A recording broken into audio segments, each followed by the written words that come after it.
For a while there, when I got up this morning, I thought I could go for longer, like I could keep this fast going.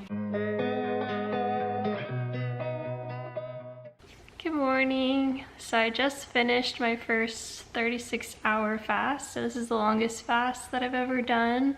When I started the carnivore way of eating, I didn't even consider fasting at all because I did need to gain weight, and really at that time it was best for me to just focus on eating as much as I possibly could and trying to get enough calories in. But recently I have become more interested in fasting. Over the last few months I have gradually worked up to kind of like a 5 or 6 hour eating window a day. So I have been doing intermittent fasting and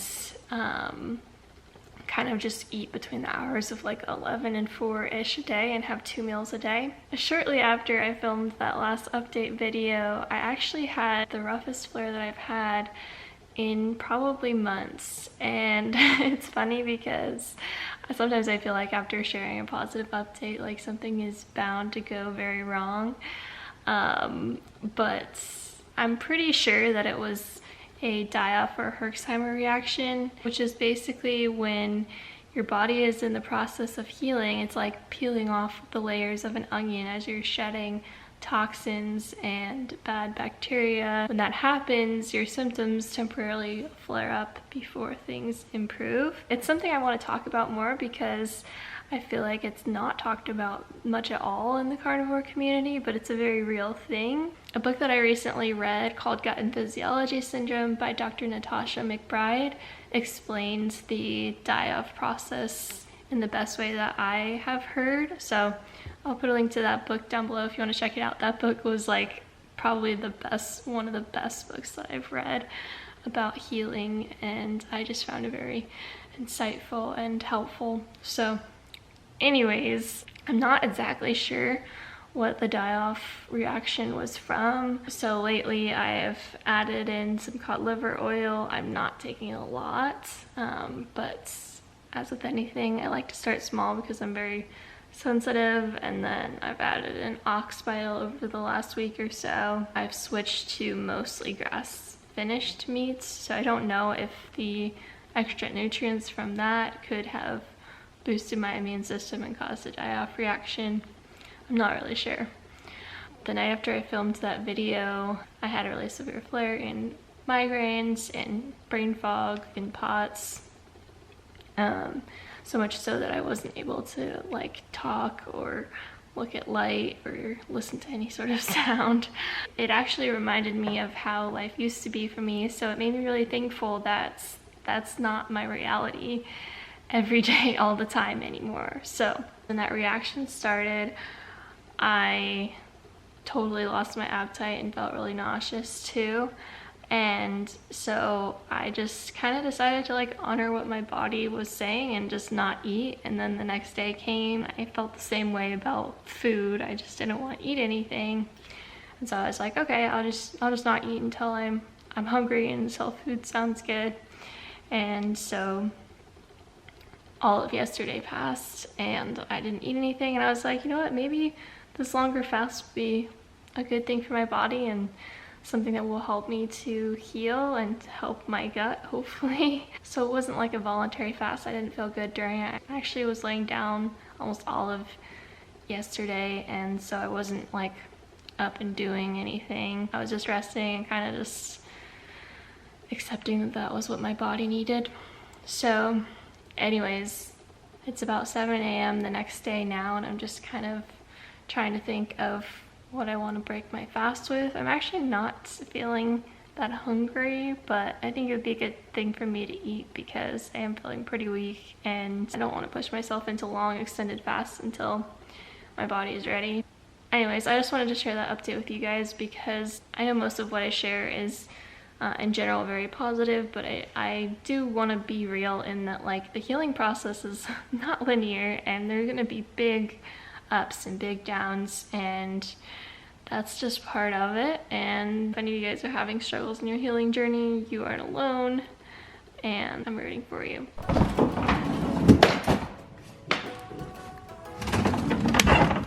So I decided on some leftover brisket from North Star Bison, and then that is thymus.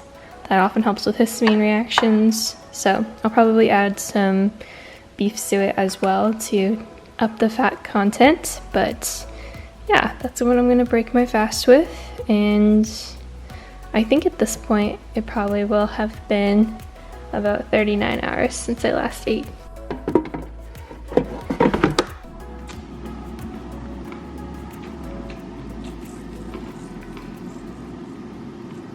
Brisket has a good amount of fat on it, but not as much as I would like. But the idea of adding beef suets to this meal for some reason this morning, just anything super fatty, the idea of that made me feel nauseous. So I'm just gonna go with what my body is wanting. For a while there, when I got up this morning, I thought I could go for longer, like I could keep this fast going. Maybe I will, but a few hours after I got up, I was like, no, I'm gonna eat. I was starting to feel pretty hungry. When I took the first few bites of this meal, I was like, oh my gosh, like that tastes so good. There was something different about it, like after not eating for a day and a half. But for some reason, as I continued to eat, I started to feel more nauseous and just kind of like I have been feeling the last few days. And so I may not even finish all of this. So basically this fast isn't like a normal extended fast that you would prepare for. It was more of a, my body doesn't feel like eating and it's having a reaction, so I'm just gonna follow that and do what my body seems like it's asking for. All throughout yesterday, I did make sure to hydrate myself as much as possible, and oh, here it is. And I added plenty of unflavored electrolytes to my water just to keep those up while fasting, just to help with any dizziness or dysautonomia-like symptoms. I really like these electrolytes.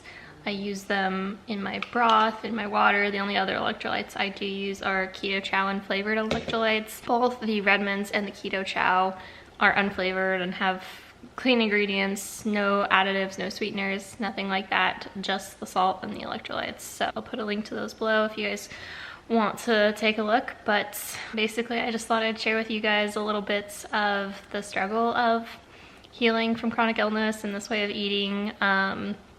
Like I said, healing is not linear and there's gonna be ups and downs. I try to focus on the positive things and the wins and the progress, but it is difficult and it's not easy. So I definitely want to work up to longer fasts in the future and potentially like meat stock fasts, which is something that Dr. Natasha McBride talks about in her book as something that can be really gut healing, which is obviously something that I still need. So just keeping an open mind and just gonna keep learning and keep doing my best to continue healing. And I know I'm gonna get there one day, but it's not gonna be overnight. So I'm just trying to be patient and enjoy the journey, I guess. So anyways, thanks so much for watching, guys. I really enjoy making these videos and sharing my journey. It's something that I feel like God is calling me to do. I'm rooting for you guys and cheering you on no matter what your healing journey looks like right now. Be sure to subscribe if you haven't already, and I'll look forward to seeing you guys soon.